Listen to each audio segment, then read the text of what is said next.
Hello everyone.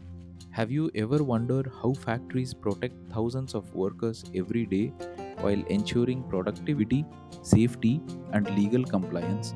The answer lies in one of the most important labor legislations in India, the Factories Act of 1948. In this video, let us understand the important provisions of the Factories Act in a simple and systematic way. The Factories Act of 1948 was enacted to regulate the working conditions in factories and to ensure the health, safety, welfare, and well being of workers. The Act lays down standards for workplace safety, working hours, welfare facilities, employment of women and young persons, annual leave with wages, and reporting of occupational accidents and diseases. Before understanding its provisions, let us first know what is meant by a factory. According to the Act, a factory is any premises where 10 or more workers are employed with the aid of power, or 20 or more workers are employed without the aid of power, and where a manufacturing process is being carried out. Certain establishments such as mines, railway running sheds, hotels, restaurants, and units belonging to the armed forces are excluded because they are covered under separate legislations. The objectives of the Factories Act are to ensure healthy working conditions, provide adequate safety measures, improve the welfare of workers, regulate working hours, prevent occupational diseases and accidents, and protect vulnerable groups such as women and adolescents. The first major component of the Act deals with health provisions. Every factory should be kept clean and free from dirt and waste. Proper disposal of wastes and effluents should be ensured. Adequate ventilation and suitable temperature should be maintained. Effective measures should be taken to control dust and fumes. Overcrowding should be prevented by providing sufficient space for each worker. Adequate lighting, safe drinking water, clean latrines and urinals, and proper spittoons should also be provided to maintain a healthy working environment. The next important component is safety. Every dangerous machine should be securely fenced. Machinery should be regularly maintained and operated only by trained workers. Emergency exits, firefighting equipment, precautions against explosions, proper handling of hazardous substances, and protective equipment should be available. Safety training and supervision are equally important in preventing workplace accidents.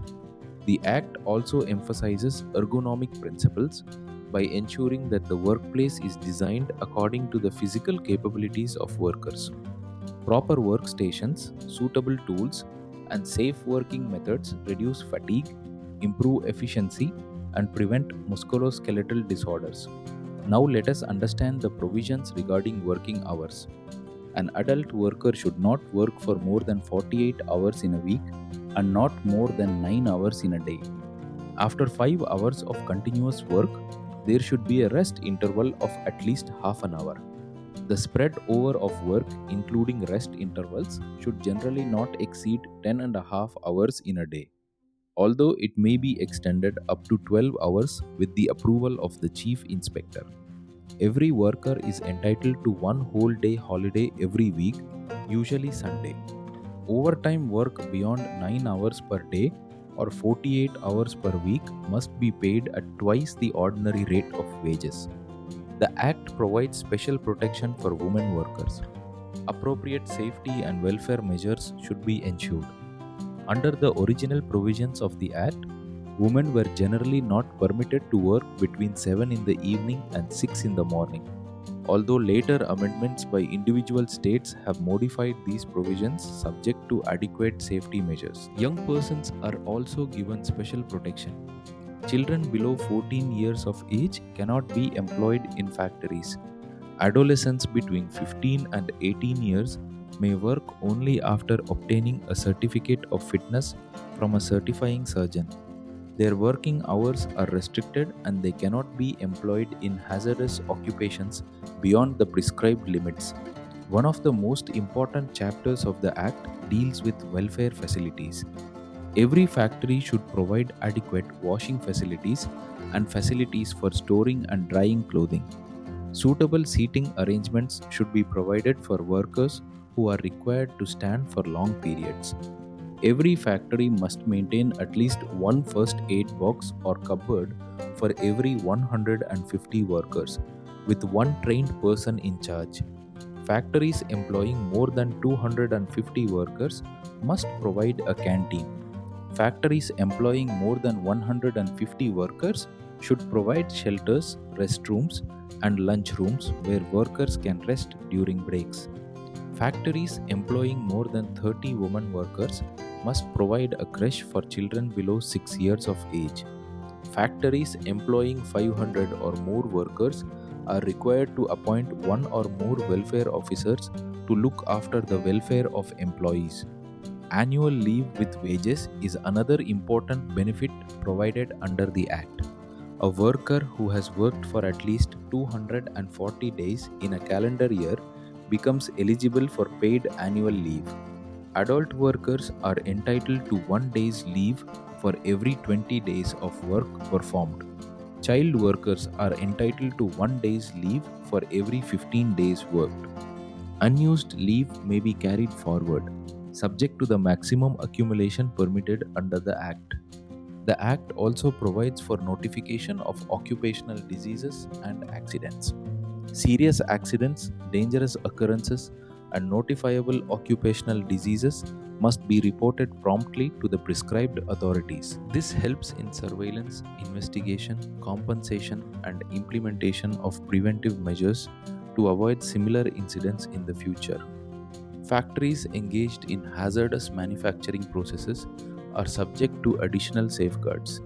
Employers must establish a written health and safety policy, conduct periodic medical examinations of workers, monitor the workplace environment, provide emergency preparedness plans, maintain health records, and ensure proper handling, storage, and disposal of hazardous substances. The effective implementation of the Factories Act requires the combined efforts of employers, workers, occupational health professionals, and government authorities. Employers must provide safe working conditions and necessary facilities. Workers should follow safety rules and use personal protective equipment properly. Government agencies ensure compliance through inspections and enforcement of legal provisions.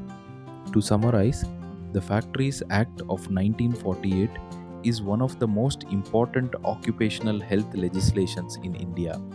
It defines the factories covered under the Act, establishes standards for health, safety, welfare, and working conditions, regulates working hours, provides annual leave with wages, protects women and young workers, and ensures notification of occupational diseases and accidents.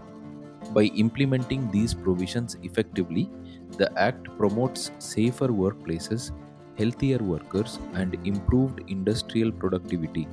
If this helped you understand the Factories Act more clearly, please like, subscribe for more easy to understand public health and epidemiology videos, and leave a comment telling me which topic you would like me to explain next.